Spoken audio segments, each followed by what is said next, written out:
selamat malam. Apa kabar? Saya Handoko Wijnawargo dari Maestro Consulting, Coaching, dan Communicating untuk Anda semua dalam secara Zoom Live. Malam hari ini adalah episode ke-95, judulnya adalah Changes Formula. Jadi kita bicara soal formula perubahan-perubahan dan formula-formula perubahan. Ya, jadi kita akan formula perubahan-perubahan, bukan formula-formula perubahan. Oke, kita akan mulai ya. Mulai dulu. Mana tadi materinya? Yes. Ya. Sudah terlihatkah? Baik, secara Zoom Live 95 Handoko Maestro Changes Formula Senin 9 November 2020 19.30 sampai jam 20.00, padahal sebetulnya nanti kita akan sampai 20.30. Ya, siap? Sudah munculkah? Yes. So, teman-teman semua kita mulai. Ya. Jadi, halo sekali lagi, saya Handoko Wijnawargo dari Maestro Consulting, Coaching, dan Communicating untuk Anda semua dalam secara Zoom Live, episode 95. Secara Zoom Live ada program Corporate Social Responsibility Maestro untuk bangsa Indonesia. Disiarkan pertama kali tanggal 3 April 2020, hari ini 9 November 2020, sudah 95 episode. Ya, pernahkah Anda mendengar kalimat bijak berikut ini? Ya, hal yang tidak pernah berubah di dunia ini adalah perubahan itu sendiri. Pernah? Saya ulang ya. Hal yang tidak pernah berubah di dunia ini adalah perubahan itu sendiri. Familiar? Kenal? Pernah dengar? Ya, itulah betul. Ya, jadi yang tidak pernah berubah adalah perubahan itu sendiri. Artinya apa? Perubahan itu terus saja. Ya, dia nggak pernah perubahan itu terus terjadi, tidak pernah berhenti, gitu ya. Jadi Anda tahu, saya tahu, semua orang tahu. Masalahnya adalah apakah berubah itu mudah? Ini menjadi pertanyaan. Ya, yang nggak pernah berubah adalah perubahan itu sendiri. Ya, Anda tahu, saya tahu, semua orang tahu. Tapi apakah berubah itu mudah? Tidak sama sekali.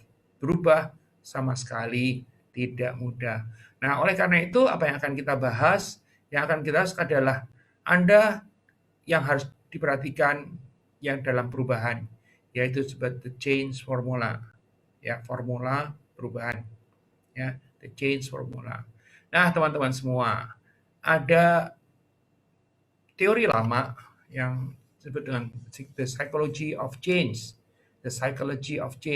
ya. Dan itu memberikan rumusan menarik, ya. Formula untuk perubahan diciptakan oleh David Glaser pada tahun 1960-an dan kemudian disempurnakan dan disederhanakan oleh Katie dan Mailer tahun 1980-an. Ya, ada yang pasti protes, kenapa sih pakai teori yang lama? Enggak ada salahnya kita menguasai teori lama, dengan demikian kita tahu. Kalau memang Anda merasa bahwa, kayaknya itu ada mesti dibetulin, tulis, japri ke saya, atau tulis di inbox, atau di komentar daripada itu, atau DM, ya, silahkan. Dan nanti kita bahas lagi. Jadi ilmu itu dasarnya kita harus tahu. Terus perkembangannya kita juga harus tahu. Dan kemudian dibawa kemana nanti kita harus tahu juga. Ya, jadi begitu.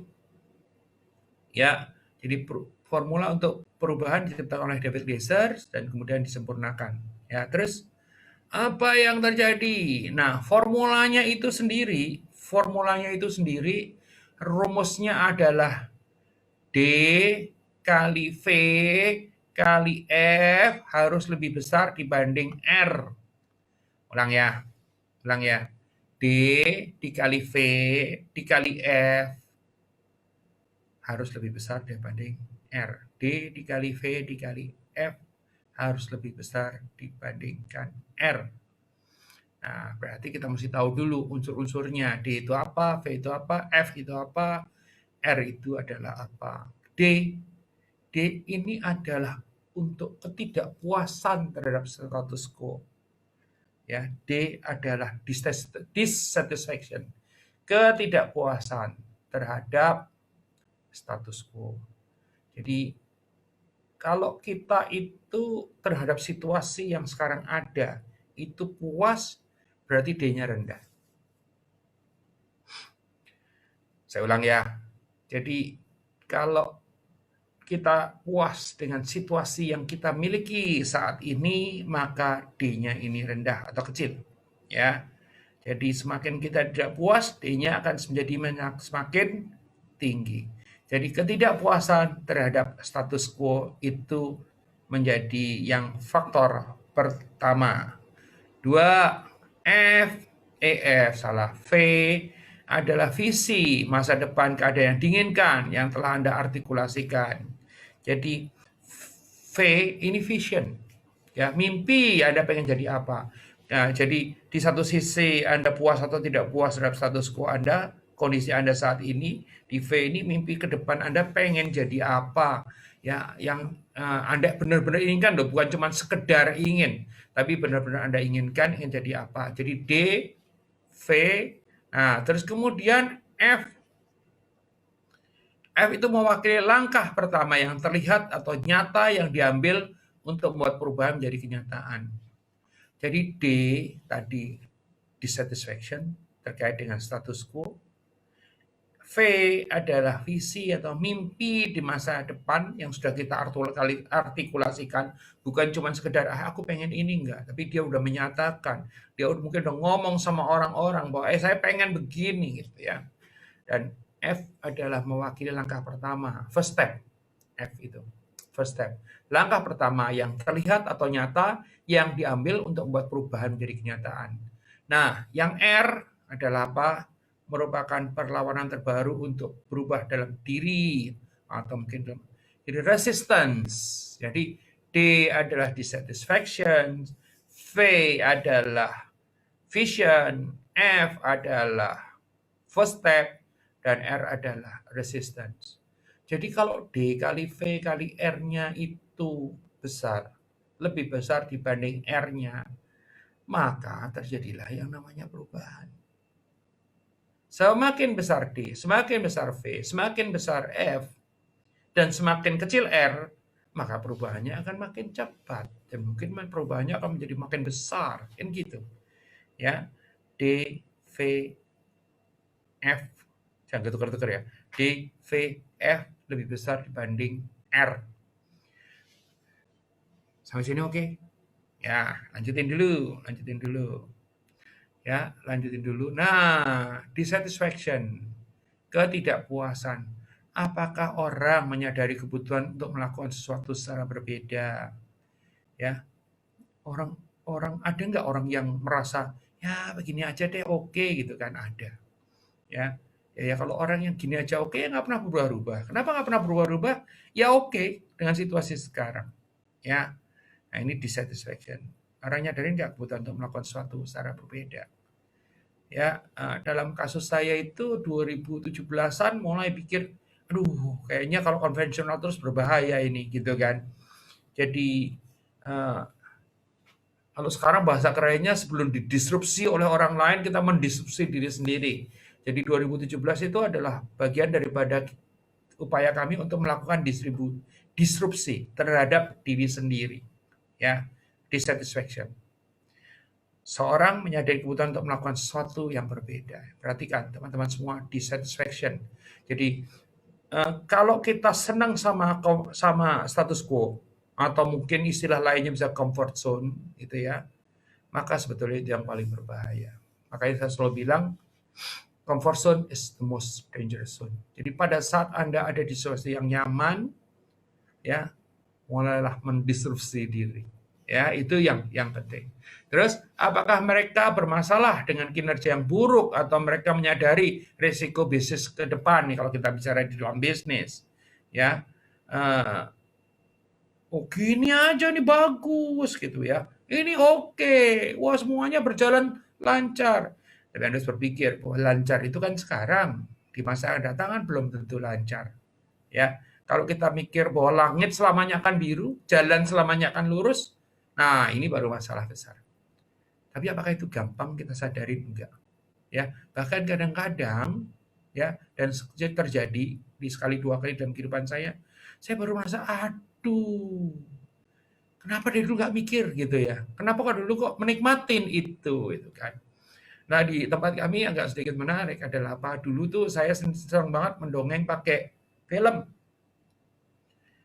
Ya, terus kemudian orang-orang mikir, wah kalau dongeng film tuh dengan maestro asik banget. Oke, that's fine, itu ya. Tapi kita berpikir, waduh, kalau cuma film doang bahaya ini. Ya orang cuma mengasosiasikan dengan film. Akhirnya kami menciptakan games, ya. Terus orang bilang, wah kalau main Maestro Poli, main Maestro Smarty, main Maestro apapun juga games. Di kami ada 22 games yang sudah dapat apa namanya paten, ya. Itu asik gitu kan. Itu juga for certain period of time itu bikin saya, wah ya asik juga gitu kan. Tapi begitu saya merasa nyaman ya, mulai merasa nyaman, eh, saya pikir, waduh, mesti dibikin dissatisfied, mesti dibikin didisrupsi. Akhirnya waktu itu kita ngembangkan gimana kalau kita ngembangkan digital. Padahal digital itu menghilangkan kesenangan saya untuk turun ke lapangan, keliling-keliling, terus kemudian main games gitu kan.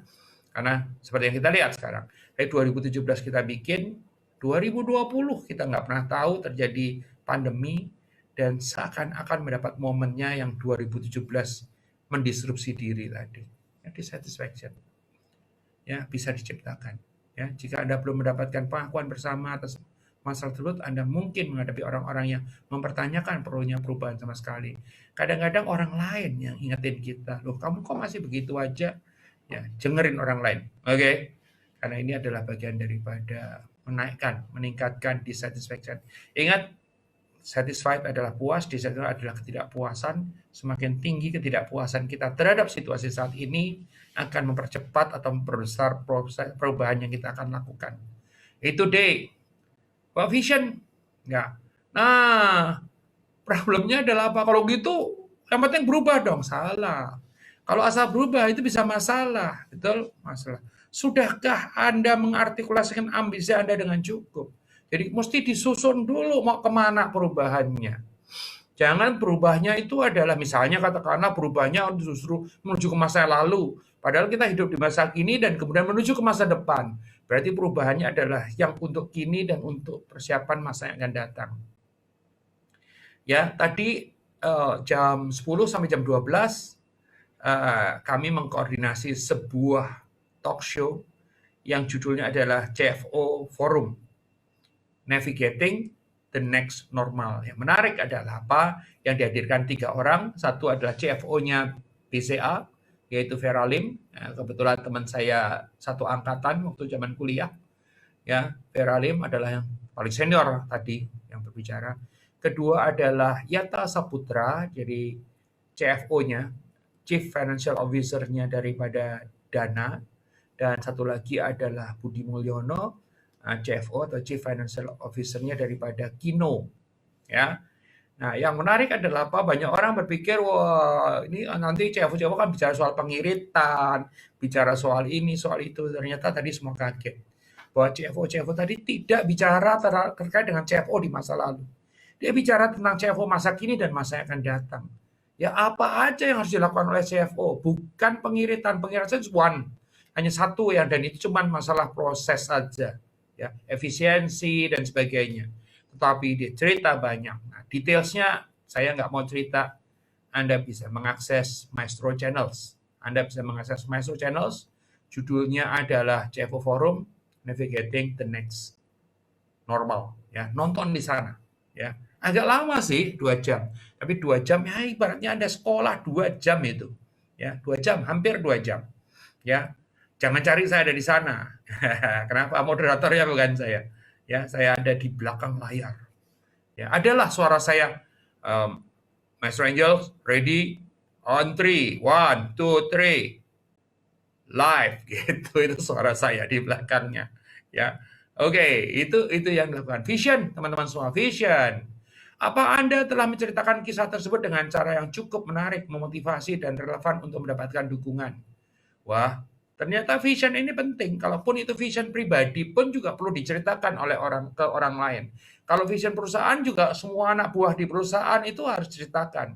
Ya, tadi cerita soal CFO Forum, ada 2 CFO yang jelas-jelas mengatakan kemampuan CFO untuk melakukan storytelling. Coba bayangkan, zaman dulu kemampuan CFO adalah untuk menganalisa data-data keuangan. Sekarang dikatakan bahwa kemampuan CFO untuk melakukan storytelling jadi penting.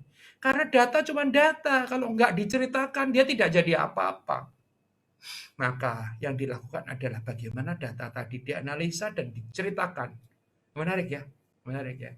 Jadi itu dikatakan oleh CFO-CFO kelas atas, ya, CFO-CFO. Nah, bagi kalau ada CFO yang ya mungkin masih old fashion CFO, maka it's time for you to setelah itu pertama nonton dulu apa namanya Maestro Channels, ya, oke? Itu ya, CFO nonton dulu Maestro Channels. Ya, 2 bikin perubahan. Ya, hari ini nonton toh, bikin perubahan. Jadi vision ya diartikulasikan. Saya kenal satu orang ya, ada seorang teman saya yang dia itu waktu itu agak sedikit overweight ya, nggak sedikit, lumayan overweight. Dan apa yang dikatakan dalam suatu acara di mana kebetulan dia adalah waktu itu masih salah satu direkturnya, dia bilang pada orang-orang di acara, dengarkan teman-teman semua di sini, saya umumkan kepada Anda semua bahwa saya akan menurunkan berat badan. Ya, saya lupa angkanya berapa, katakanlah 10 kilo misalnya begitu kan. Ya, perhatikan ya, ke pertemuan kita berikutnya saya pasti akan sudah turun 10 kilo. Wah, teman-teman semua apa yang terjadi? Ya, karena visinya diartikulasikan dengan jelas. Ya, dia tahu persis apa yang dia inginkan. Dan ternyata apa? Dia dapat bantuan adalah apa? Orang-orang yang dia ratusan orang yang dia ngomong itu menjadi satu menjadi supporter, kedua menjadi ada nggak ya jadi nyinyirer ada ya. Tetapi ternyata nyinyirer ya, orang yang kerjanya nyinyir itu bisa menjadi sumber kekuatan. Begitu dinyinyirin orang kita jadi terbangkitkan semangatnya untuk membuktikan bahwa kita tuh bisa. Jangan terus kemudian jadi down ya. Ya, perhatikan satu hal penting. Yang nyinyir pun bisa jadi kekuatan ya. That's sufficient. That's sufficient. Ya, terus apa lagi? Dan first step. Langkah pertama, ya. Apa hal pertama yang akan dilihat atau didengar orang yang menunjukkan keaslian ambisi perubahan Anda? Akankah orang-orang dapat melihat sejak awal bahwa ada bukti bahwa visi Anda akan menjadi kenyataan? Ya, langkah awal ini menjadi sangat penting sekali, ya. Dan langkah awal itu adalah yang paling berat. I really wish I could have time untuk menceritakan kepada Anda tentang nanti ya kapan ya saya cerita tentang my first step ya. My first step yang waktu itu saya balik tahun 2003, 17 tahun yang lalu adalah saya melakukan namanya firewalk, jalan di atas api. Yang paling susah adalah langkah pertama. Begitu langkah pertama sudah dijalanin, maka langkah kedua, ketiga, dan keempat, dan seterusnya saya berjalan. Ya, langkah pertama adalah paling sulit.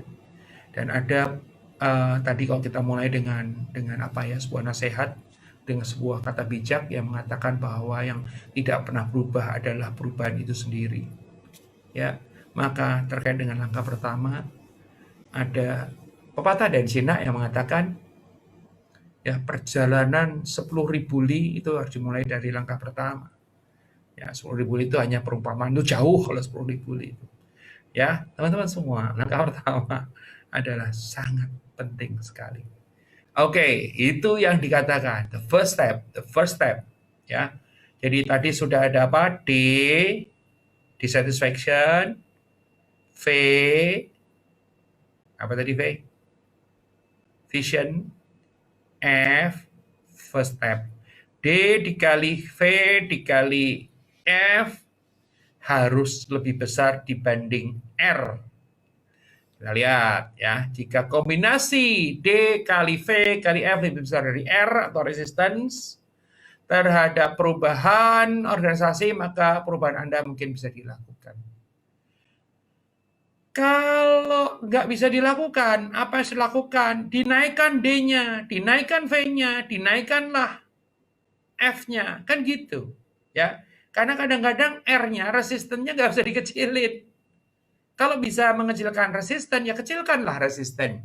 Kalau resisten nggak bisa dikecilin, ya dirubah yang D kali V kali F-nya. Either tiga-tiganya, atau salah satu, atau dua, atau sangat tergantung daripada mana yang Anda bisa kontrol. Ya, R, resisten ini kadang-kadang tidak bisa kontrol. Kita bisa lawan dengan cara apa? Naikin D kali V kali F-nya. Kalau masing-masing kita bisa naikin, ya, dissatisfaction-nya dinaikin, vision-nya dikuatin, first step-nya diniatin. Nah, itu akhirnya bisa menjadi ngalahin yang namanya resisten tadi. Jika Anda mengabaikan salah satu dari ketiga variabel perubahan ini, kemungkinan besar Anda tidak berhasil. Teman-teman semua, pasti ada di antara bayangan Anda yang mengatakan bahwa apa emang cuma 3 ini doang? Ya tidak. Oke, ya tidak. Ya, nanti kalau bisa bicara soal ini ya bisa dirinci itu detailnya. D itu apa aja sih bisanya, V itu gimana sih, F itu gimana. Ya nanti juga kita bisa masukkan unsur-unsur yang namanya kompetensi, kemampuan, kemauan, ke ini dan sebagainya. Tapi ini kita belajar dulu sederhana ya, D kali V kali F harus lebih besar dibanding R. Sementara yang namanya R-nya sendiri kan nggak bisa dikontrol, karena R-nya sendiri tidak bisa dikontrol, karena dia sifatnya eksternal, maka yang kita harus kontrol adalah D-nya dinaikin, V-nya dinaikin, dan F-nya dinaikin. Terus, apa yang sedang terjadi pada diri Anda? Nah, ini pertanyaan. Jangan-jangan Anda merasa satisfied. Hati-hati dengan satisfied. Jangan-jangan Anda nggak punya visi, hati-hati kalau nggak punya visi. Ya. Jangan-jangan Anda takut untuk melakukan first step, hati-hati dengan itu. Ya, bagaimana cara mengukurnya? Nggak bisa lah, karena ini kan kualitatif. Ya, Anda mengukurnya di dalam hati, seberapa besar D Anda, seberapa besar V Anda, seberapa besar F Anda, ya, agar supaya bisa terjadi yang namanya perubahan. Ulang lagi, formulanya adalah oh, nyapa-nyapa dulu. Ada siapa lagi, ada siapa lagi, ada siapa lagi, ada siapa lagi. Tadi Pak Andra, sahabat saya yang sudah keliling 3 negara, Hong Kong, Korea, dan Jepang. Ya, Pak Andra dari BRI. Jadi dengan BRI itu kerjanya jalan-jalan melulu. Ya, tetapi bukan asal jalan-jalan. Karena apa? Kalau asal jalan-jalan kan berarti saya cuma sekali doang. Itu satu paket aja 8. Terus kemudian ada satu paket lagi yang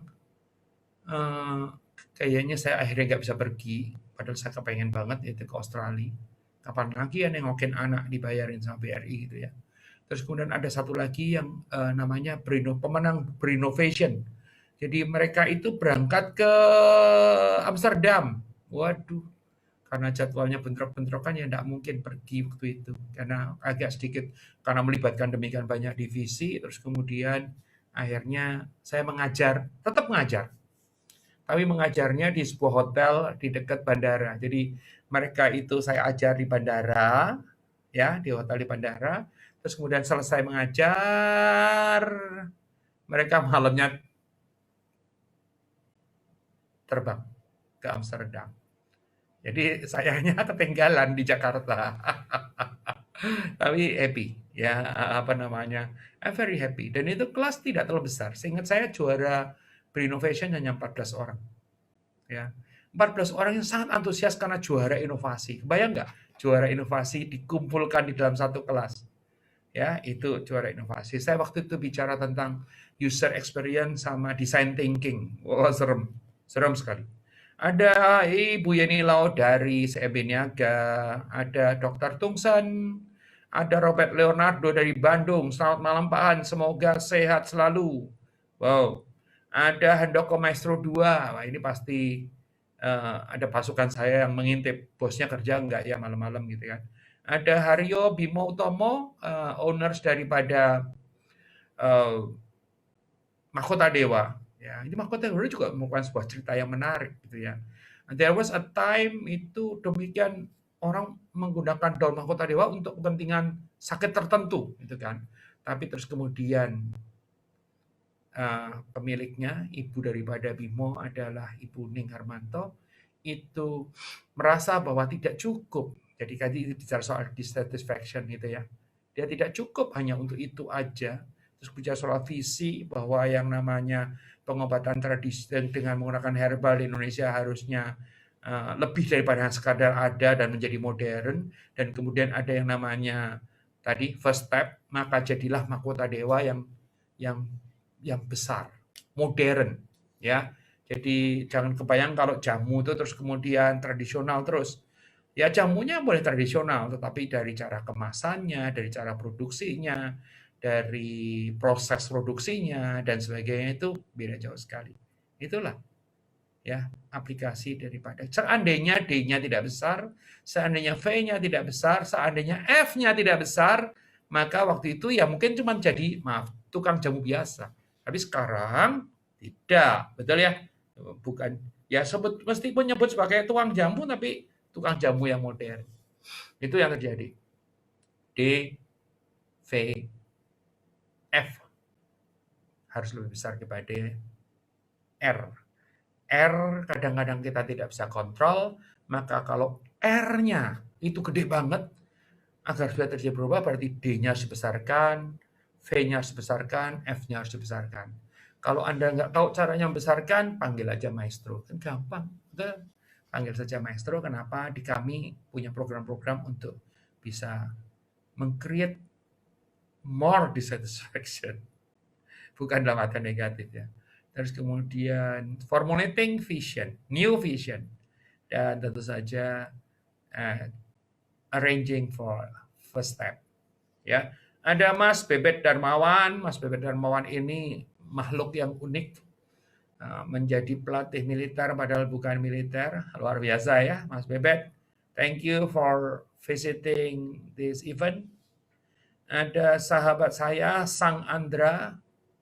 Sang Andra, apa kabar? Lama tidak kontakan. Biasanya saya dengan Sang Andra ini saut-sautan di Facebook ya, saut-sautan di Facebook bersama dengan satu direktur dari AKRLAN namanya Yuwono Wiwit.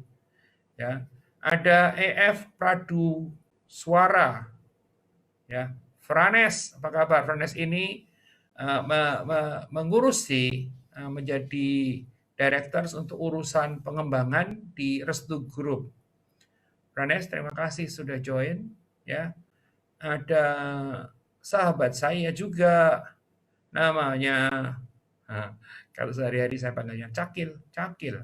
Nama lengkapnya, jadi Cakil ini adalah eksekutif di Jarum. Nama lengkapnya adalah Herianto Kosase. Cakil, kamu kok tadi siang tidak ikut di acara CFO Forum? Ya, sudah aku absen tadi, nggak ada orangnya. Ya, ada Pak Teng Yonatan. Halo, Pak Teng Yonatan, apa kabar? Nanti ketemu lagi di beberapa forum yang lain. Ada juga Pak Teddy Breton Gading. Pak Teddy Breton Gading, apa kabar? Ini nggak jauh dari rumah saya ini. Terus kemudian ada Mas R Pratama 09. R Pratama 09 join.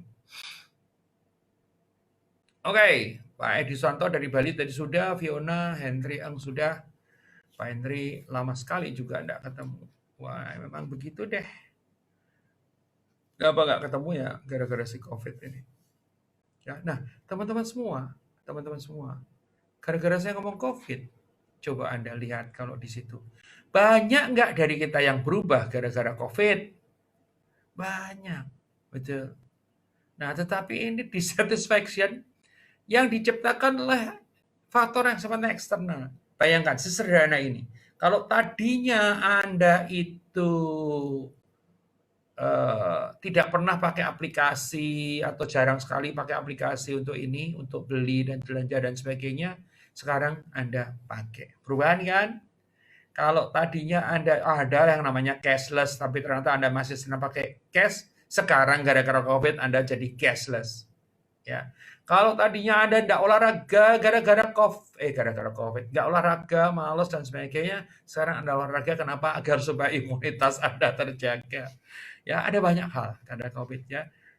Kalau tadinya saya makan sembarangan sehingga membuat saya overweight banyak. Ya. Kalau ngitung BMI itu body mass index itu, wah serem itu kan. Itu overweight kategori yang ini. Selama COVID bisa turun 15,6 kilo. Kenapa? Ya tadi, ya ada visi, reservation, ada first step. Kalau saya nggak pernah mulai dari first step juga nggak pernah jalan.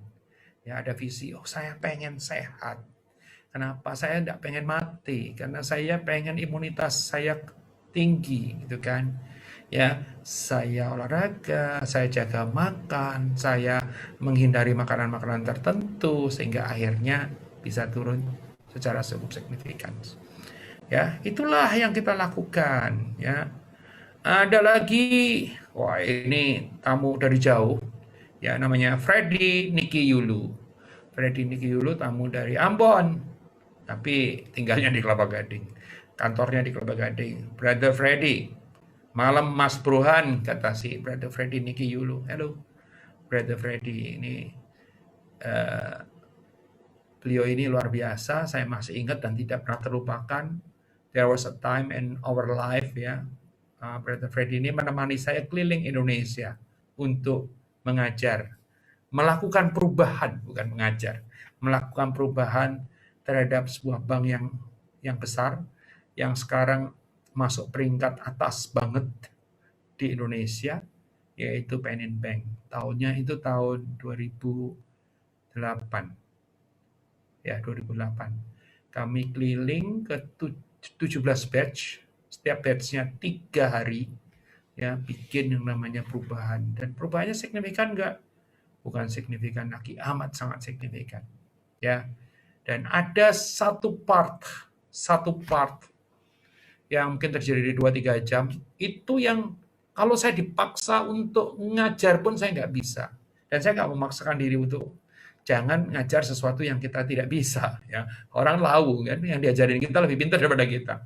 Maka on that part saya bilang kepada para pimpinannya Penin Bank, aku minta bantuan nih untuk part yang satu ini agar supaya ada pengajar orang dalam yang akan menjelaskan secara detail not only yang saya bisa hafalkan tetapi insight-nya. Dan orang itu adalah Freddy Niki Yulu. Ya, Freddy Niki Yulu pada saat itu masih BBM, Branch Banking Manager, sekarang adalah BM untuk cabang yang raksasa di Kelapa Gading. Brother Freddy, thank you so much. Dan dia tuh sampai hati sekali, saya sering dibawain ikan asap dari Ambon. Ya, sekarang saya yakin dia susah pulang ke Ambon. Ya bro, susah ya pulang ke Ambon ya. Brother Freddy ini sahabatnya Brother Henry tadi juga, yang dari Batam. Oke, ada siapa lagi di situ? Ada Raso Situjuah. Ya, saya udah kena marah-marah gara-gara apa? Saya nggak ngumumin di mana namanya di Facebook tentang materi hari ini. Ya, gitu teman-teman semua. Mau ceritain lagi sedikit ya, biar supaya jangan lupa ya. Jadi hari ini saya cerita tentang apa? Hari ini saya cerita tentang formula perubahan. Ya, bagian belakangnya aja nanti. Nah, formula perubahan. Nah, di formula perubahan tadi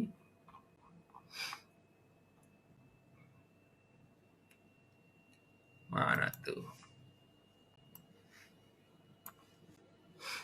Ya, di dalam teori psikologi of change dikatakan formula itu adalah D dikali V dikali F harus lebih besar dibanding R-nya. Kalau kita bicara soal R itu kan resisten, halangan, rintangan, tantangan. Kalau halangan, rantangan, rintangan yang ini itu besar karena datang juga dari luar, itu besar, maka agar supaya yang sebelah kiri yaitu terjadi perubahan itu lebih besar, maka bisa dibesarkan D-nya, bisa dibesarkan V-nya, bisa dibesarkan F-nya. Ya. Salah satu bisa. Tiga-tiganya bisa. Kombinasi bisa. Ya, jadi kalau kita melihat tadi D adalah dissatisfaction, ya, ketidakpuasan terhadap status quo. Ya, V adalah visi. Jadi kalau Anda puas, Anda mulai mikir gimana caranya agar supaya Anda tidak merasa puas. Ya, puas itu biasanya karena nyaman atau aman atau males. Ya, karena kalau kita merasa aman nyaman, wah itu saat itu yang paling bahaya tuh. The most dangerous zone is comfort zone. Ya, D untuk tidak puasan terhadap status quo, V adalah visi ke depan yang keadaan yang Anda inginkan, tapi Anda sudah artikulasikan, nyatakan. Kalau Anda punya vision, jangan kemudian disimpan sendiri. Kenapa vision yang disimpan sendiri tidak diartikulasikan dengan jelas, maka itu hanya menjadi vision Anda pribadi dan setiap saat bisa berubah. Karena apa? Ya nggak ada yang ngontrol. Ya, misalnya katakanlah, misalnya ambil contoh waktu saya bilang mau saya menurunkan berat badan. Kalau saya bilang saya menurunkan berat badan terus kemudian saya ini nanti besok ada aja lah yang bisa buat tawar-menawar. Udah yang kali ini enggak yang kali yang ini sekarang hari ini tidak diet off dulu cheating lah inilah itulah. Nah itu bahaya besar. Ya. Jadi itu bahaya yang sangat besar sekali. Ya, jadi pada saat kita punya vision diartikulasikan. Ada nggak yang akan mencibir visi kita? Ada, jangan takut, akan ada. Tapi pada saat kita dicibir oleh orang lain, itu bisa menjadi sumber kekuatan baru. Menjadi sumber kekuatan baru. Itu tergantung kita menyikapi, toh. Kalau ada orang yang nggak suka, ada orang yang iri hati sama kita, itu bisa jadi sumber kekuatan baru. Buktikan sebaliknya. Ya, V, visi masa depan. Dan F, mewakili langkah pertama yang terlihat atau nyata yang diambil untuk membuat perubahan menjadi kenyataan. First step. Langkah pertama adalah paling sulit. Tapi kalau Anda pengen benar berubah, kuatkan untuk bisa mendapatkan langkah pertama itu. Ya inilah daripada itu. Jadi kalau R-nya besar, yang digedekan DVF-nya. Kalaupun R-nya kecil, DVF-nya besar boleh nggak? Boleh, malah justru perubahannya akan menjadi lebih cepat. Ya, oke, gitu loh kira-kira. Jadi teman-teman semua yang ada di sini, itulah kira-kira materi kita hari ini. Ya, DV kali F lebih besar dari R. R adalah resistance, D adalah dissatisfaction, V adalah vision, F adalah first step. Mana Anda bisa kontrol? Yang sebelah kiri. Mana Anda yang kemungkinan besar tidak bisa kontrol? Yang sebelah kanan.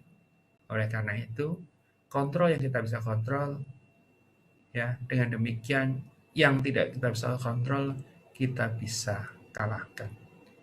Rumusnya sederhana. Ya. Apakah rumus ini bisa dibikin lebih ruwet? Bisa. Apakah ada teori lain yang lebih ruwet? Ada. Tapi kan kita cuma setengah jam sebetulnya. Oke? Jadi yang saya harapkan saja dengan teori yang tidak ruwet, kita bisa tahu yang penting adalah first step. Dan Anda sadar tentang D dan juga F. Begitu loh teman-teman semua. Begitu kira-kira teman-teman semua. Senang sudah bersama Anda selama sejam ya. Sejam dari 19.30 sampai sekarang 20.30. Di Serajum Live episode 95. Judulnya adalah The Change Formula, ya. Formula perubahan yang unsurnya sederhana sekali. D kali V kali F harus lebih besar dibanding R. Ya, R adalah resistant, ya, D, V, F adalah dissatisfaction, vision, dan first step. Kalau Anda bisa kontrol yang tiga tadi, maka perubahan akan terjadi dan sukses akan jadi milik Anda. Itulah dari saya. Saya Handoko Wisnyawargo dari Maestro Consulting, Coaching, dan Communicating. Untuk Anda semua dalam Serajum Live episode 95. Disiarkan langsung dari My New York Office yang berlokasi di Rumah Betawi, Kelapa Gading. Salam.